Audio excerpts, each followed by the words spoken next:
Hello student, welcome to my YouTube channel Rocket Maths और मैं हूं सौरभ। आज हम शुरू कर रहे हैं क्लास 8th का चैप्टर 13 डायरेक्ट और इन्वर्स वेरिएशन। सबसे पहले देखो, वेरिएशन की बात है, प्रोपोर्शन या वेरिएशन एक ही बात होती है। वेरिएशन क्या होता है? वेरिएशन मतलब उसमें क्या परिवर्तन आया है।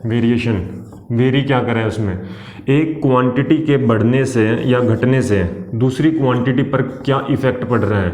कोई दो क्वांटिटी है, एक क्वांटिटी के इंक्रीज या डिक्रीज होने से या डिक्रीज होने पर दूसरे पे क्या इफेक्ट पड़ रहा है। अगर ये इंक्रीज है तो वो डिक्रीज होगी या इंक्रीज होगी, या ये डिक्रीज है तो वो इंक्रीज होगी या डिक्रीज होगी।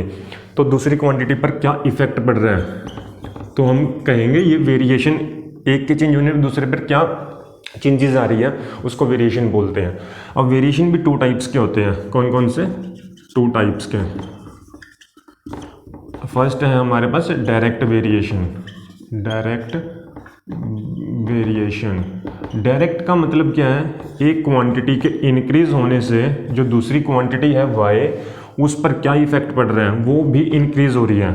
तो और एक के अगर इसके x के डिक्रीज होने से y भी डिक्रीज हो रही है, तो हम कहेंगे ये डायरेक्ट वेरिएशन है। ओके। और सेकेंडली कौन सा है? सेकंड हमारे पास इन्वर्स वेरिएशन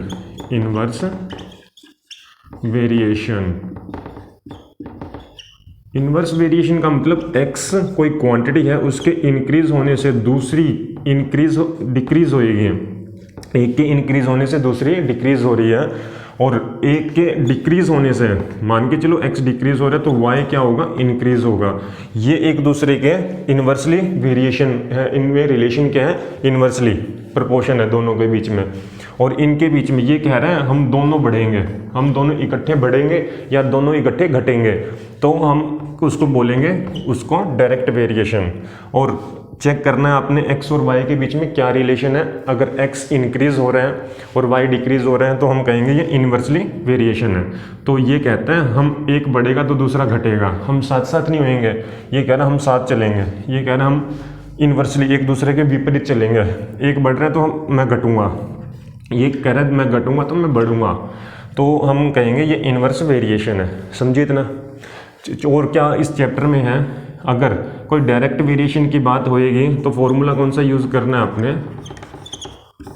फॉर्मूला करना है x और y के बीच में क्या होगा? कांस्टेंट। कोई भी कांस्टेंट आएगा किसके इक्वल? जब x और y को डिवाइड करोगे वो किसी कांस्टेंट क्वांटिटी के इक्वल आएगी। तो इसकी वैल्यू एक तो ये याद रख लेना, x अपॉन वाई। कभी भी कोई भी क्वेश्चन आ जाए आपका x अपॉन वाई के इक्वल है या किसी कांस्टेंट वैल्यू के इक्वल है, तो वो डायरेक्ट वेरिएशन की बात चल रही है। और इसमें कौन सा फॉर्मूला यूज़ होगा? इसमें होगा फॉर्मूला अपना, जब भी x और y मल्टीप्लाई होगी वो किसी कांस्टेंट वैल्यू के इक्वल आएगा। x और y क्या होगा? किसी कांस्टेंट वैल्यू के। इसमें डिवाइड हो रहा था, इसमें मल्टीप्लाई होगा। जब इन्वर्स की बात आएगी तो आपको ये फॉर्मूला देखने को मिलेगा। जब कौन सी डायरेक्ट की बात आएगी आपको डिवाइड वाला। x अपॉन वाई के बीच में क्या रिलेशन है? डायरेक्ट वेरिएशन है, डायरेक्ट रिलेशन है। और इसमें कौन सा रिलेशन है? जब मल्टीप्लाई का दिखे तो इन्वर्सली वेरिएशन है।